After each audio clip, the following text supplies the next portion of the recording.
right, Coach. Well, I thought today was pretty good in the sense that we had nice focus on some things we're trying to get accomplished on both sides of the ball against Utah. Very good football team, all three phases. Good kicking game, stout defense. They take the ball away. I think they've scored 44 points off takeaways. Stingy on third down. Offensively, they run the ball, and you got to have clean eyes because of how they run the ball. Quarterback is a very talented athlete.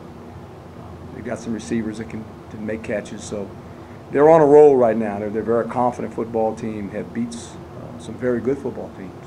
Some impressive wins for these guys. So this is a game where we're going to have to be at our best in all three phases. And I think the guys understand that, and we got one more day to do some more things, to tweak some things on offense, defense, and special teams, and then Friday we have our walkthrough and we get to play Saturday afternoon. How about that? Another day game. That's not all bad. How would you compare their back, Zach Moss and Big, powerful. I shouldn't say big. His stature. He's not tall, but he's big and powerful. Runs through tackles. I mean, you have to be a willing tackler.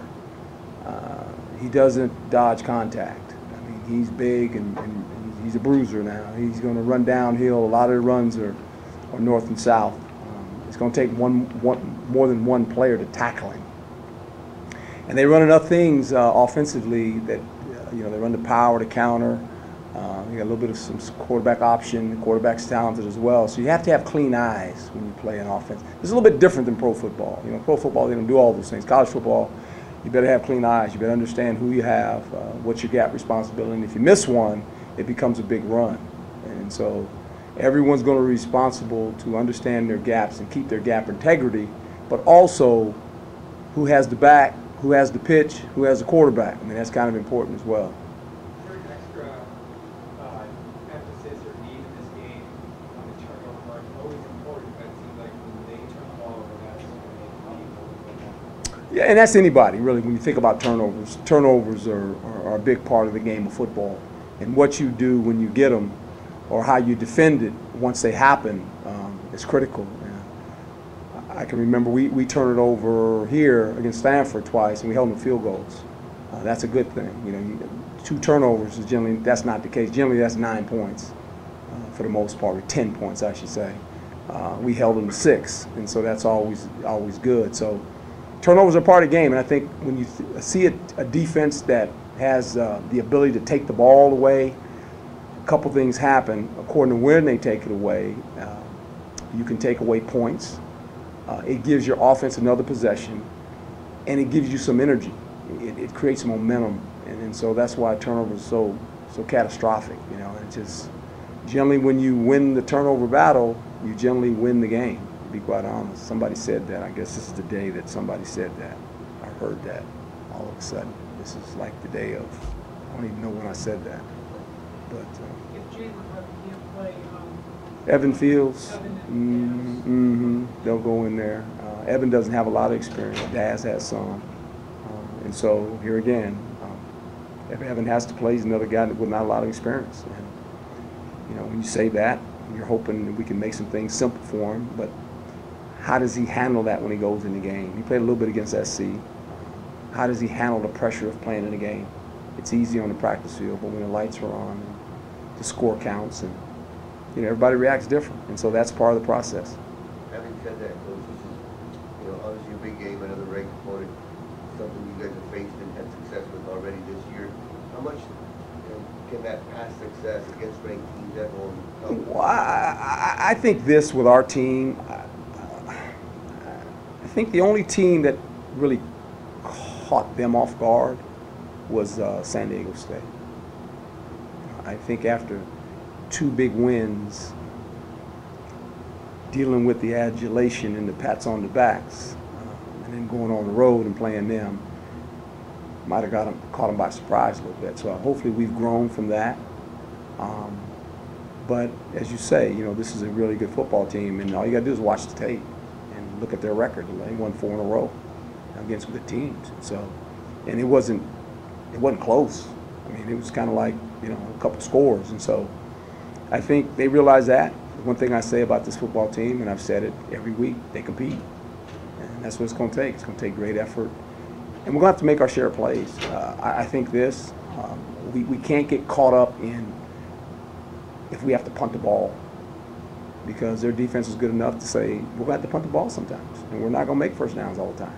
You know, we're not going to convert third downs. And so you can't panic about that. You can't get away from your plan. You might have to adjust it some.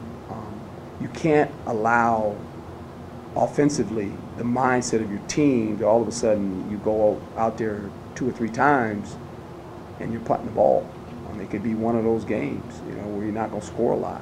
Now, we have to do our part on defense, because if we allow them to score, then we're in a game we don't want to play, because then it becomes difficult. Now you got to go back and throw against a pretty good defense, which is not what you want to do. So all those things are part of the game plan. Coach, 8 games into the season, what's been the biggest learning curve or adjustment being back in the coaching position for you? And I think it's in college football in general, the way I look at it from a global view, the emotions of teams. Because when you think about these young people, they're student athletes. They're not professionals. And so every week in college football, there's always one of those, how did that just happen? And I think the emotional stability of your team week in and week out is critical. And how are they going to act? I've always said this in football. It's not who you play, it's how you play the day you play. And the emotions of a football game are very different. And you see this in college football more than anything, because this is why you see what, you know, the media says this is an upset. How did that happen? Because emotionally these players maybe weren't ready to play. They thought they were because they prepared to play, but emotionally, where are you as a football team? That's what I'm learning about these young guys.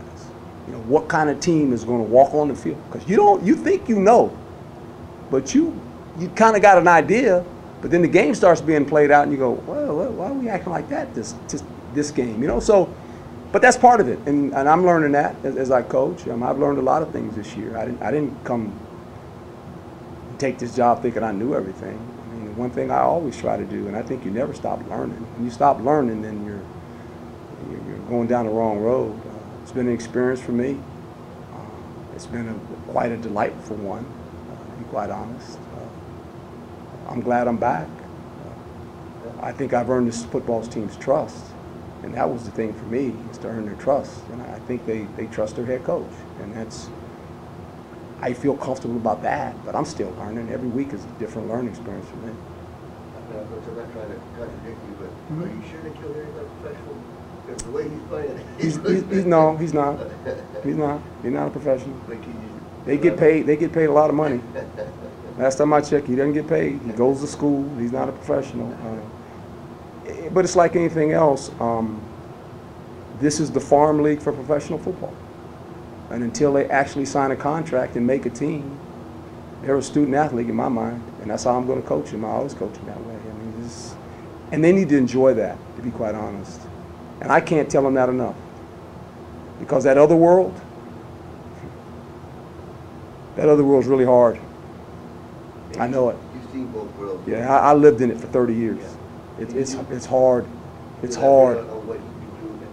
Yeah, but you know what? There's a lot of Nikhil Henrys in that league that don't make it.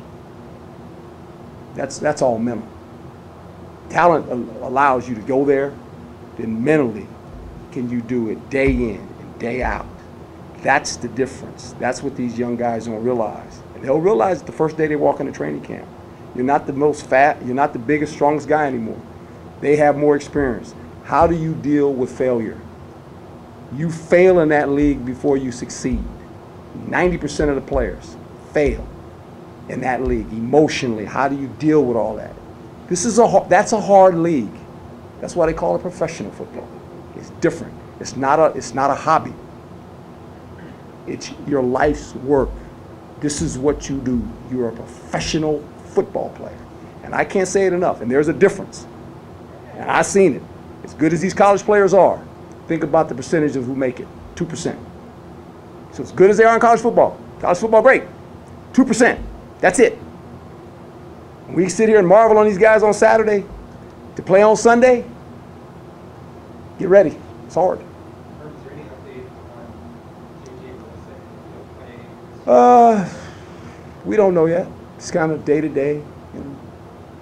We'll just see. The way Utah's been playing offensively, they can average 40 points the last 4 weeks, combined with their defense number 7 in the country. Is this as good of a team on both sides of the ball that Michigan played so far? Yes, and the special teams as well. Yeah, and they've really found their way this last month. You know, they've kind of found out who they are. A very confident football team, and they have the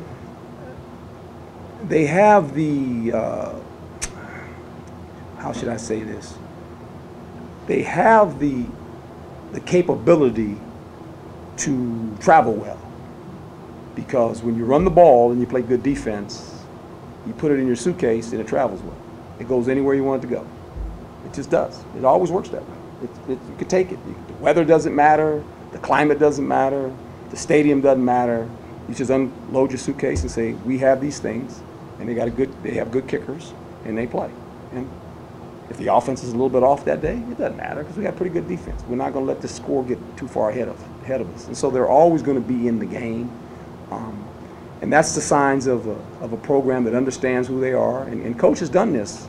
I mean, that's kind of what he's built up there. And it's fun to watch, because you watch teams like that and you go, okay.